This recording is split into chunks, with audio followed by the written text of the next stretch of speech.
भारत में जिस तरह की हिंसा, जिस तरह की अराजकता, जिस तरह की गुंडागर्दी देखी गई, वो दिल दिल पूरे तरीके से तोड़ देने वाला है। असम से लेकर मध्य प्रदेश से लेकर उत्तर प्रदेश, दिल्ली और ये समझ लीजिए पूरे देश के कम से कम आधे ऐसे राज्य हैं जहां पर बुरे तरीके से हिंसा देखी गई। हम जोर जोर से जय श्री राम बोल देंगे, आप ऐसा मत कीजिए, तोड़ फोड़ मत कीजिए।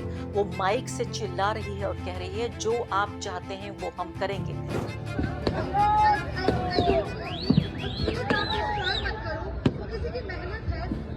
मैंने मना नहीं किया कि आप ये कर रहे हो। जय श्री राम जोर से एक बार फिर से सब बोलेंगे।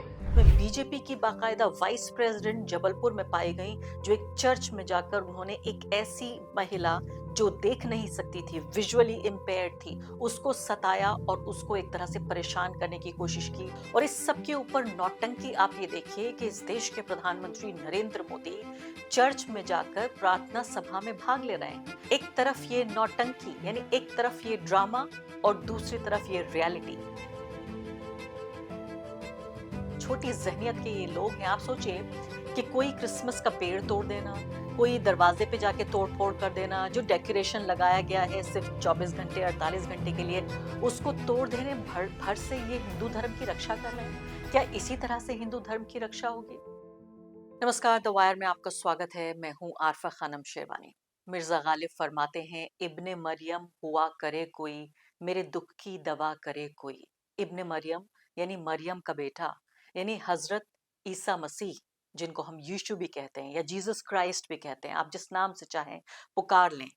ऐसा जिनको कि ईसाई अपना भगवान मानते हैं, खुदा का बेटा मानते हैं, और माना ये जाता रहा है कि ईसा मसीह, उनके हाथ में इतनी चमत्कारी शक्तियां थीं कि वो बीमारों को ठीक कर दिया करते थे, लोगों के दुख की दवा किया करते थे।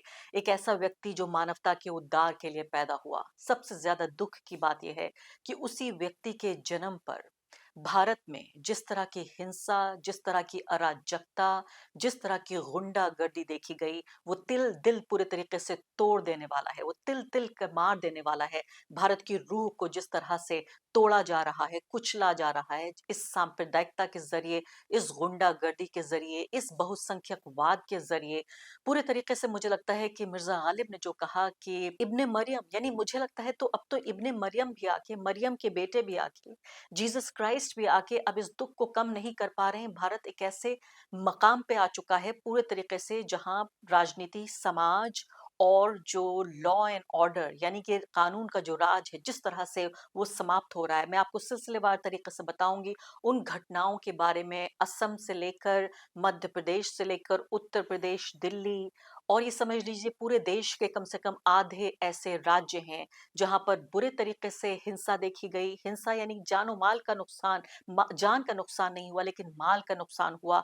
दुकानदारों की पिटाई की गई, जो लोग क्रिसमस से जुड़े हुए टोपियां बेच रहे थे या क्रिसमस का सामान बेच रहे थे, उनको परेशान किया गया। मॉल में जाके बाकायदा जो डेकोरेशन का सामान सजाया गया था, वहां पर उस सामान को तोड़ दिया गया, तहस नहस कर दिया गया। और सबसे ज्यादा खतरनाक बात यह है कि इनमें कई लोग ऐसे भी पाए गए, यानी बजरंग दल और वीएचपी के लोग तो हैं ही इसमें शामिल।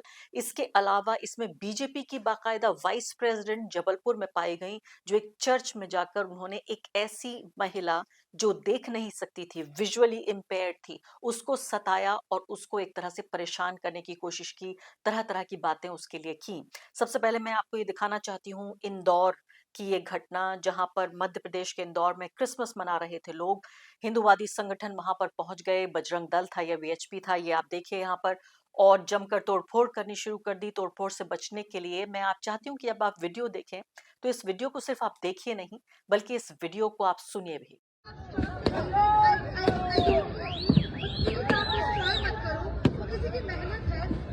मैंने मना नहीं किया कि आप ये कर रहे हो। जय श्री राम जोर से एक बार फिर से सब बोलेंगे।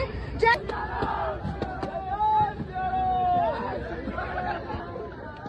यहाँ पर ये मजबूर लड़की जो कह रही है, मुझे लगता है अच्छे अच्छों को दिल को हिला देने वाली बात है। वो मजबूर लड़की यहाँ पर कह रही है, जब गुंडे वहां पर पहुंच गए हैं और तोड़ फोड़ करने की कोशिश कर रहे हैं, वो उनसे गुजारिश करती है, विनती कर रही है, उनसे कह रही है कि हम जोर जोर से जय श्री राम बोल देंगे, आप ऐसा मत कीजिए, तोड़ फोड़ मत कीजिए।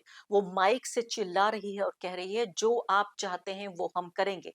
ये टिपिकल जिसे कहते हैं पूरे तरीके से जो परिभाषा होती है बहुसंख्यकवाद की, बहुसंख्यकवादी गुंडागर्दी की, जहां पर पुलिस प्रशासन अदालत सरकार सब अपना काम करना बंद कर देते हैं और जो लोगों की संवैधानिक जो उनके अधिकार हैं वो इस तरह के बहुसंख्यकवादी हिंसक गुंडों के पैरों के नीचे जब कुचले जाते हैं। उसी की ये तस्वीर आप देखिए जब ये लड़की नतमस्तक हो रही है और कह रही है कि मैं जय श्री राम बोल दूंगी। हम सब बाइक से चिल्ला रही है कि हम सब जय श्री राम बोल देंगे, आप प्लीज ये मत कीजिए, आप मेहरबानी करके हमारे डेकोरेशन को तबाह बर्बाद मत कीजिए।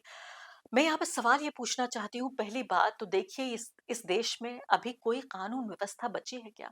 क्या यहाँ पर ये तमाम जो सेलिब्रेट करने वाले लोग थे, जिनको सताया जा रहा था, जिन्होंने डेकोरेट किया था, जिनका ये मॉल था, क्या ये सब ईसाई थे? पहली बात तो अगर ये ईसाई थे तब भी जायज नहीं होता कि आप उनके साथ बदतमीजी करें, बदसलूकी करें, गुंडागर्दी करें। लेकिन एक जिरह के लिए, एक दलील के लिए मैं आपके सामने ये कहना चाहती हूँ, क्या ये सब ईसाई थे? ये मॉल है, ज्यादातर ये जाहिर है हिंदुओं के जरिए चलाया गया मॉल होगा। ये लड़की मोस्ट लाइकली पूरी संभावना यही है कि हिंदू धर्म की मानने वाली होगी।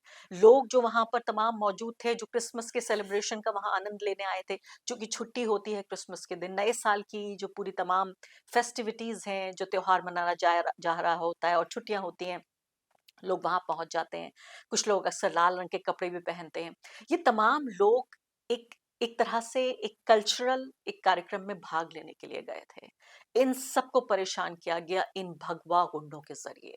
ये अकेला ऐसा इंसिडेंट नहीं है, जैसे मैं आपको बता रही हूँ कि इतनी तरह की घटनाएं हुई हैं कि मेरे जैसे व्यक्ति के लिए, हमारे हमारे जो न्यूज ऑर्गेनाइजेशन है वायर, उसके लिए संसाधनों की कमी की वजह से हमारे लिए मानवीय रूप से असंभव है कि हम देश के अलग अलग हिस्सों में, कोने कोने में, जिले जिले में, शहर में, कस्बों में अपने संवाददाता तैनात कर दें और आपको ये संख्या यहाँ पर हम दे दें कि कितनी बड़ी तादाद में लोगों को, ईसाइयों को, ईसाई प्रतीकों को, ईसाई त्योहार पर परेशान किया गया है। लेकिन जो लोग ये कवर कर पाए हैं उनके जरिए मैं आपको बताने की कोशिश कर रही हूँ कि 1 दर्जन से ज्यादा राज्यों में इस तरह की घटनाएं पेश आई हैं और कहा जा रहा है, मेरा प्रिय जो शब्द है आज का वो है फ्रिंज, यानी कि ऐसे लोग जो मुख्य धारा का हिस्सा नहीं है, जिन लोगों को जो मौजूदा सरकार है, जो पॉलिटिकल पार्टी है बीजेपी, उनसे लेना देना नहीं है।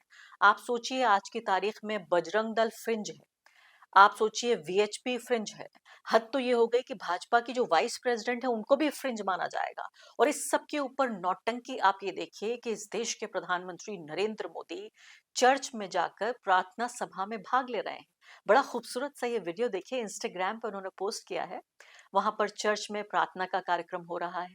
पादरी साहब फरमा रहे हैं कि अपने प्रधानमंत्री नरेंद्र मोदी यहाँ खास मौके पे आए हैं, उनके लिए हमने यहाँ पर एक खास प्रार्थना का आयोजन किया है।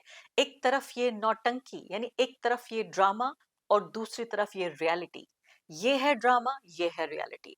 अगर ये ड्रामा नहीं है तो ये रियलिटी कहाँ से आई? अगर ये ड्रामा नहीं है तो नरेंद्र मोदी क्या देश के इतने कमजोर प्रधानमंत्री हो गए कि उनके, मान लेते हैं कि चर्च में जाकर उन्होंने एक संदेश दिया, तो ना तो उनका कोई संदेश माना गया, लेकिन वो संदेश नहीं, प्रधानमंत्री नरेंद्र मोदी आदेश देने की हैसियत में है।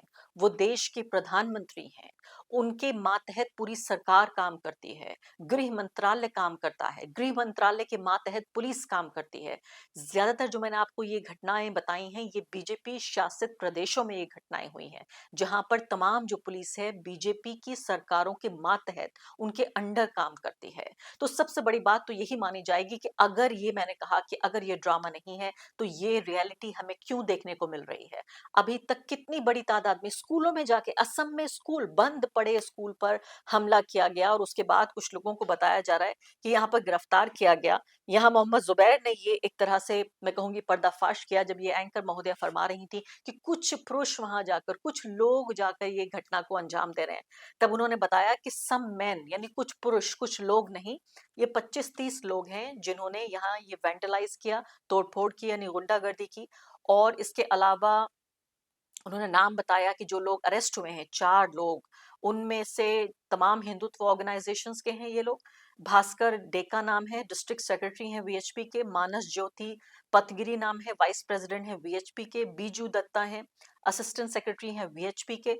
और नयन तालुकदार हैं, डिस्ट्रिक्ट कन्वीनर हैं बजरंग दल के। ये लोग हैं जिनके नाम हैं, ये सम्मानित लोग हैं। ये उसी राष्ट्रीय स्वयंसेवक संघ की जो अलग-अलग ब्रांचेस हैं, जो उनकी अलग-अलग शाखाएं हैं, उन्हीं शाखाओं का ये हिस्सा है। और आप ये अच्छी तरह जानते होंगे कि इसी आरएसएस के लाइफ लॉन्ग मेंबर हैं हमारे देश के प्रधानमंत्री श्री नरेंद्र मोदी। जिस ऑर्गेनाइजेशन से वो आते हैं, उन्हीं की अलग अलग ब्रांचें हैं जिनके लोग जाके तोड़फोड़ कर रहे हैं। और ये स्कूल में तोड़फोड़ की गई है असम में 2:30 बजे जाकर। और इनको इसके बाद जो है वो अरेस्ट किया गया 2:30 बजे के आसपास। ये गैर कानूनी तरीके से ये लोग घुस गए थे स्कूल में। और इन्होंने स्कूल में जो डेकोरेशन जो हुआ था, स्ट्रीट लाइट्स थी, प्लांट्स वहां लगाए गए थे। और इसके अलावा जो अन्य चीजें थी, मैं सोचती हूँ कितने अजीब और कितनी छोटी मानसिकता, छोटी जहनियत के ये लोग हैं। आप सोचिए कि कोई क्रिसमस का पेड़ तोड़ देना, कोई दरवाजे पे जाके तोड़ फोड़ कर देना, जो डेकोरेशन लगाया गया है सिर्फ 24 घंटे 48 घंटे के लिए, उसको तोड़ देने भर भर से ये हिंदू धर्म की रक्षा कर रहे हैं। क्या इसी तरह से हिंदू धर्म की रक्षा होगी? मैं सोच रही थी जब महात्मा गांधी ने एक बार कहा था कि दिवाली के लिए, दिवाली के जो मायने हमारे लिए हैं यानी हिंदू धर्म के लिए हैं, वही मायने ईसाइयों के लिए क्रिसमस के हैं। आप सोचिए कि दिवाली आप अगर मना रहे हो, इस देश का 100 करोड़ हिंदू, और जाके आपकी पूजा पद्धति जब आप कर रहे हैं, पूजा कार्यक्रम हो रहा है, उसमें कोई विघ्न डाल दे, आपको सिर्फ इसलिए परेशान करे कि आप अपना थोड़ा सा खुशी मनाना चाहते हैं, अपने त्योहार मनाना चाहते हैं। सबसे ज्यादा हैरानी की बात तो ये है कि ये मुसलमान भी नहीं है। यानी जो ईसाइयों का ये त्योहार है, मुसलमानों के साथ तो पिछले 11 साल में हिंसा की, अराजकता की, तमाम तरह की गुंडागर्दी की तो आदत पड़ गई है। ये तो ईसाई लोग हैं। इनकी तो आबादी भी 14-15% नहीं है। ये 200 करोड़ नहीं है, 2%। भारत की आबादी का 2.3% ईसाई लोग हैं, पूरे भारत की आबादी का। यानी 140 करोड़ लोगों में 2% आप हिसाब लगाइए कितने लोग हो गए। इतनी असुरक्षा की भावना हिंदू समुदाय के अंदर नरेंद्र मोदी की पिछले 11 साल की नाकाम सरकार ने भर दी है कि अब उन्हें ईसाइयों का भी ये बर्दाश्त नहीं हो रहा है कि छोटी मोटी खुशी हासिल कर लें। तो सीधे तौर पर मैं इसकी पूरी जिम्मेदारी नरेंद्र मोदी देश के प्रधानमंत्री पर डालती हूँ। मजबूत नेता हैं वो, 140 करोड़ लोगों के नेता हैं। सबसे बड़ी बात तो इस तरह की घटनाएं होनी नहीं चाहिए थी। दूसरी बड़ी बात कि संदेश जाके नरेंद्र मोदी ने दिया, ऐसा न्यूज चैनल हमें बता रहे हैं कि टीवी की चर्च में जाकर उन्होंने वहां पर जो जो प्रार्थना हो रही थी उसमें हिस्सा लिया। ये एक संदेश देना चाहते थे। तो ना तो संदेश समझ पा रहे हैं प्रधानमंत्री मोदी का ये लोग, ना ही आदेश समझ पा रहे हैं जो पुलिस के जरिए हो। अभी भी वक्त है, अभी भी वक्त है। अगर नरेंद्र मोदी ये बताना चाहते हैं कि भारत कानून के राज से चलता है, भारत अभी भी एक लोकतंत्र है, भारत में पुलिस प्रशासन काम करता है, तो सीधे तौर पर इन तमाम लोगों पर, जिसमें बीजेपी की ये वाइस प्रेसिडेंट भी शामिल हैं, इन सब के ऊपर कार्रवाई होनी चाहिए। और आखिर में एक बात और महत्वपूर्ण, आप सोच रहे होंगे कि ये हिंसा सिर्फ एक ही तरीके से हो रही है। उत्तर प्रदेश का मैं आपको जिक्र बताना चाहती हूँ। 100 साल हो रहे हैं फिलहाल जो अटल बिहारी वाजपेयी, जो पूर्व प्रधानमंत्री हैं, उनकी 100 साल की सालगिरह मनाई जा रही है। और क्रिसमस की छुट्टी को रद्द कर दिया गया है स्कूलों में उत्तर प्रदेश में। और इसके अलावा यानी कि जो सर्दियों की छुट्टियां थी वो पहले शुरू हो चुकी थी, उसी के बीच में 25 दिसंबर को सामान्य रूप से पढ़ाई होगी। बच्चे वहां पे गए बच्चे, और सरकार ने निर्देश साफ तौर पे ये दे दिए कि सभी जगह पर सरकारी और मान्यता प्राप्त जो स्कूल हैं खुले रहेंगे।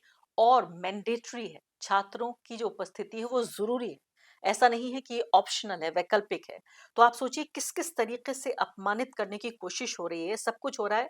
प्रधानमंत्री और भारत रत्न, प्रधानमंत्री रह चुके हैं और भारत रत्न उनको मिल चुका है सम्मान, अटल बिहारी वाजपेयी की जो जन्म शताब्दी है, यानी कि अगर वो जिंदा होते तो 100 साल के हो गए होते। वाजपेयी जी के 100 साल पर बच्चे क्रिसमस नहीं मना सकते, ईसाई बच्चे, और सबको स्कूल आना होगा। द वायर के और वीडियोस देखने के लिए सब्सक्राइब करें और बेल आइकन पर क्लिक करें। स्वतंत्र पत्रकारिता की आर्थिक मदद करने के लिए डिस्क्रिप्शन में दिए गए लिंक पर जाएं और अपनी राशि चुनें।